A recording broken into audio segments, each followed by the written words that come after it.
구매하시게 된 이유가 아반떼 MD-K3 장점은 뭐가 있을까요? 가격이 아닐까 싶은데요. 사회 초년생들은 사정이 여유롭지가 않잖아요. 연비를 들 수 있겠는데요. GDI 엔진이 아니라 간접 분사 방식이다 보니까 장고장이 확실히 많이 없나요? 18만 5천까지 타면서도 단점은 뭐가 있을까요? 조금 답답함을 느끼고 수납 공간을 예를 들 수 2009년부터 2020년까지 자가 정비는 극악이라고 해도 미션이 고장나면 아마 폐차를 하지 않을까.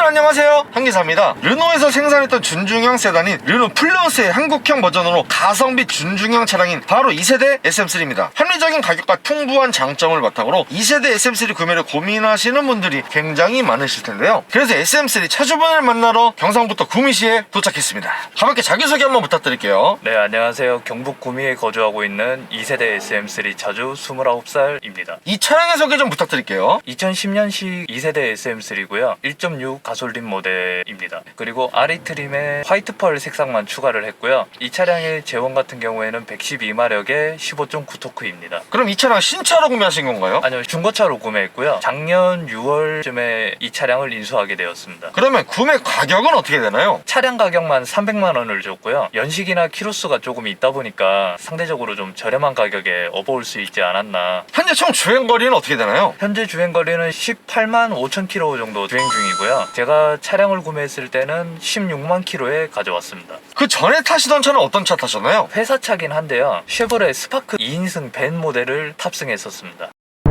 SM3를 구매하시게 된 이유가 어떻게 되시나요? 지방 같은 경우에는 아무래도 출퇴근 차량이나 이런 게 잘 안 돼 있다 보니까 그런 부분에 좀 애로사항을 느껴서 차량을 알아보다가 연비가 동급 차종들에 비해서 좋기도 하고 그리고 휠 베이스가 넓어서 최종적으로 SM3를 구매하게 되었습니다. 사실은 이 친구가 트림이 굉장히 다양한데요. PE, SE, LE, RE 중에서 RE 트림을 선택하시게 된 이유가 어떻게 되시나요? 일단 트림별 편차가 생각보다 그렇게 크지 않았고요. 추가적으로 옵션 같은 경우에도 별로 선택할 수 있는 사항이 없다 보니까 그냥 RE 트림으로 구매하게 되었습니다. SM3와 동시에 구매를 고민했던 차량이 어떤 게 있을까요? 일단 아반떼 MD가 있었고요. 그리고 K3 크루즈 그렇게 고민을 했었습니다. 그 친구들을 포기하신 이유가 뭔가요? 제 지갑 사정이 첫 번째 이유고요. 어차피 출퇴근용으로 탈 건데 굳이 많은 돈을 투자할 필요가 있나 그런 생각이 들어서 차량을 알아보던 도중에 SM3가 마침 눈에 들어오게 되어서 구매를 하게 되었고요. 그리고 저희 작은아버지께서 SM5 뉴 임프레션을 그때 당시에 운행하고 계셨는데 그 차량이 너무 마음에 들어서 르노에 좀 눈이 갔던 것 같습니다. 2세대 SM3의 장점은 뭐가 있을까요? 첫 번째 장점은 가격이 아닐까 싶은데요. 타 차량에 비해서 물론 감가가 너무 심한 것도 하나의 이유가 되겠지만 어떻게 보면 사회 초년생들은 지갑이 그렇게 사정이 여유롭지가 않잖아요. 그래서 그런 부분에 대해서는 조금 장점으로 접근성이 용이하지 않나 생각이 듭니다. 이 친구 중고차로 300만 원 언저리면은 가볍게 떠올 수 있는 아주 저렴한 가성비가 장점이신 거네요. 두 번째 장점으로는 연비를 들 수 있겠는데요. 이 차량 같은 경우에는 공인연비가 그때 당시 기준으로 15km라고 되어 있었는데 제가 실제로 몰아봐도 구미 같은 경우에는 시내에서 한 10에서 12km 정도 나오고요. 고속도로에서는 제가 18km 정도 찍어봤습니다. 그러면 고속도로랑 시내 합쳤을 때 평균 연비는 몇 정도인가요? 둘이 합쳤을 때는 한 13에서 14 정도로 생각하시면 될 것 같고요. 일단 뭐 이거는 운전자분의 운전 습관에 따라서 다르니까 그냥 참고 정도만 해주시면 좋을 것 같습니다. 또 다른 장점은 뭐가 있을까요? 휠 베이스가 있을 것 같은데요. 휠 베이스가 넓다 보니까 실내 공간에서 장점을 꼽을 수 있을 것 같습니다. 일단 이 차량의 경우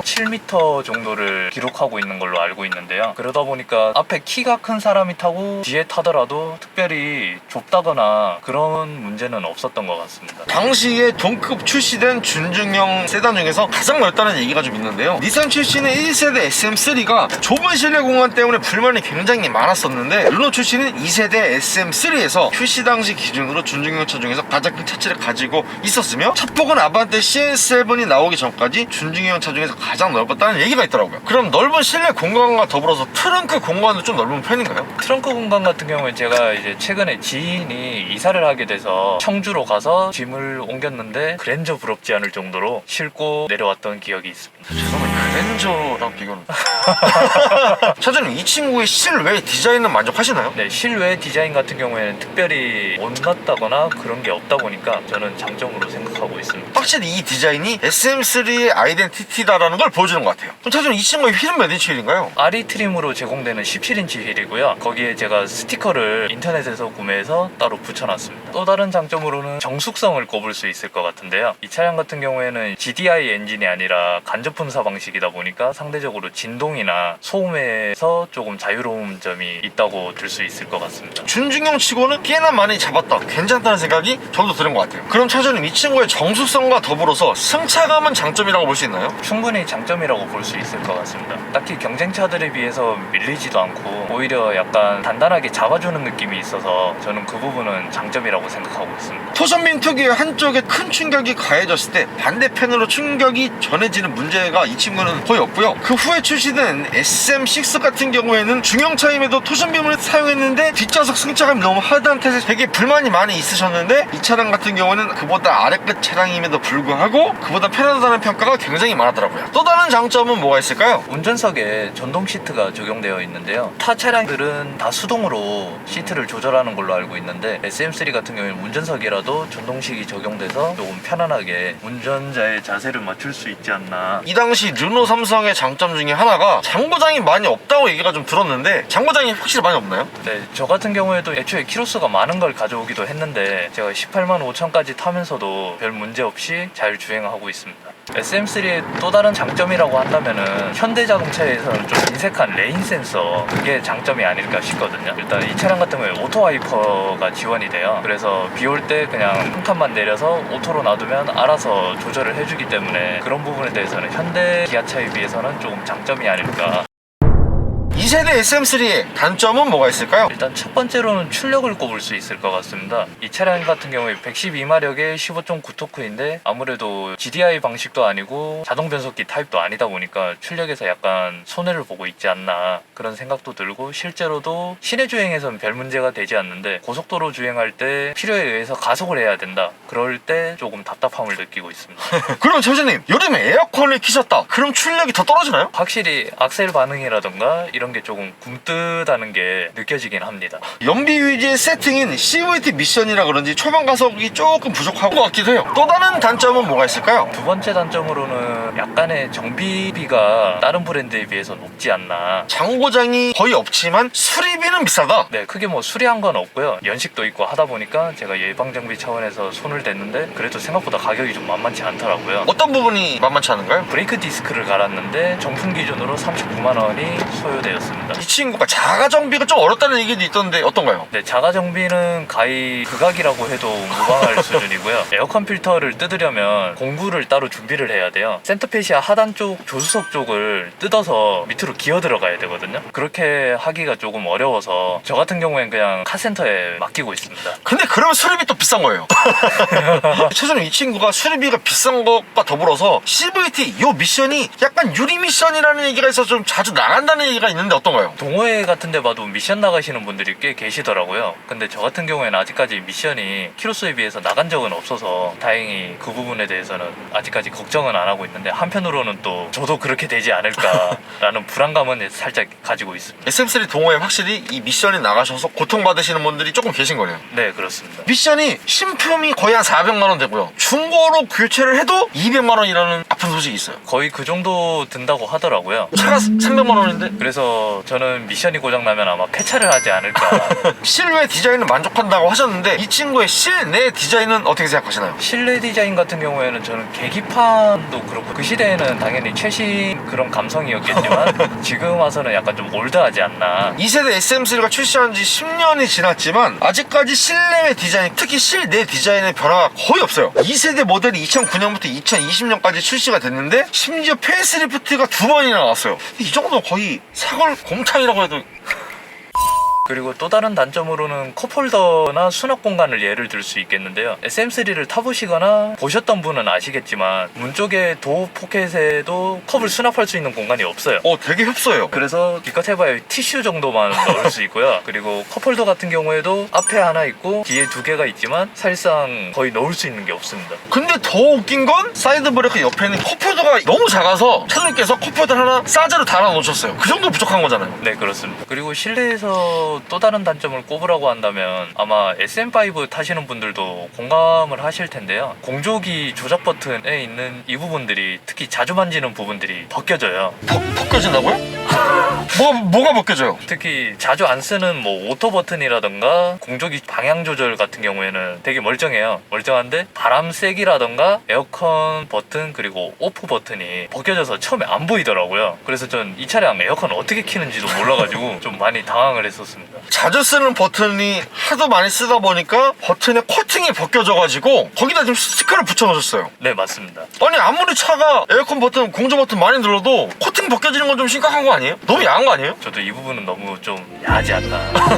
네, 차주님 12월이고 겨울이 됐다 보니까 좀 추워요. 열선 좀 틀고 싶은데 열선 버튼 어딨나요? 열선 버튼이 조수석으로는 오른쪽 아래에 있습니다. 조수석 우측 하단에 있는데 조작이 하기가 약간 불편해요. 걸리적고 해요. 그게 저도 상당히 처음에 분명히 옵션 표에는 있었는데 없는 줄 알고 한참을 찾았습니다. 그러면 잠깐만요. 통풍은 어디 있어요? 통풍은 당연하게도 없습니다. 또 다른 단점은 뭐가 있을까요? 또 다른 단점 같은 경우에 시트 폴딩이 가능한데 저는 처음에 설명서를 보고 약간 좀 불친절한 설명서도 한몫했고요. 그리고 시트 폴딩을 하면은 2열 엉덩이 쪽 시트를 완전히 탈착할 수 있어요. 그러다 보니까 고정이 안 돼 있는 게 조금 아쉽더라고요. 그럼 차주님 이 친구의 실내 잡소리 같은 경우가 좀 있나요? 생각보다 조금 있는 편이고요. 물론 연식이 오래돼서 나는 소리일 수도 있는데 저 같은 경우에 사이드 미러에서도 잡소리가 좀 나고요. 특히 하이패스 룸미러 쪽에서 잡소리가 되게 많이 납니다. 따다다다다다 하는 소리가 막 나더라고요. 네. 2세대 SM3 한 달 유지비는 어떻게 되나요? 저 같은 경우에는 시내 6, 고속도로 4 정도 비율로 해서 운행을 하고 있고요. 기름값은 한 달에 평균 16만 원 정도 들고 있습니다. 그게 한 달에 보통 평균적으로 몇 킬로 정도 주행하시나요? 거의 2,000km 가까이 주행하는 것 같습니다. 그리고 보험료 같은 경우에는 제가 올해 만 28세가 되었어요. 그리고 또 경력도 없다 보니까 그래서 한 자차 빼고 92만 원 정도 들었고요. 그리고 자동차세 같은 경우에는 분납으로 했을 때 약 7만 원 정도 들어가고 있습니다. 이 차량 출고한 지 10년이 넘었기 때문에 자동차세의 감가는 다 맞았기 때문에 차주님께서는 달달하신 거네요. 네, 엄청 달달해요. SM3를 구매하신 걸 후회하시진 않나요? 네, 후회하진 않습니다. 왜냐면 제 목적에 맞는 차량으로 충분하다고 생각이 들고요. 그리고 무엇보다 제가 가장 우선순위로 여기는 게 연비다 보니까 요즘 또 아직까지는 그래도 기름값이 많이 비싸잖아요. 그런 부분에서 조금이라도 돈을 아낄 수 있다고 생각이 들어서 저는 불만족스럽진 않습니다. 마지막으로 하고 싶으신 말씀 있으신가요? 사회 초년생이시고 그런 분들께 혹은 또 출퇴근용으로만 쓰신다면 충분히 SM3로도 만족하실 수 있지 않을까라는 생각이 들고요. 그리고 르노라고 해서 무조건적으로 수리비가 다 비싼 건 아니고 또 정품과 애프터 용품 사이에서 잘 조율하시면 충분히 수리비를 절감하실 수 있으니까요. 그런 부분에 대해서는 너무 걱정하지 않으셔도 될 것 같습니다. 2세대 SM3 구매를 고민하시는 분들에게 많은 도움이 되었으면 좋겠습니다. 구독과 좋아요, 살포시 부탁드리고요. 그리고 제가 차주 인터뷰 촬영을 위해 전국 방방곡 꼭 가고 있으니 아래에 있는 메일 주소로 출연 신청 부탁드리고요. 형님들 오늘도 좋은 하루 되세요.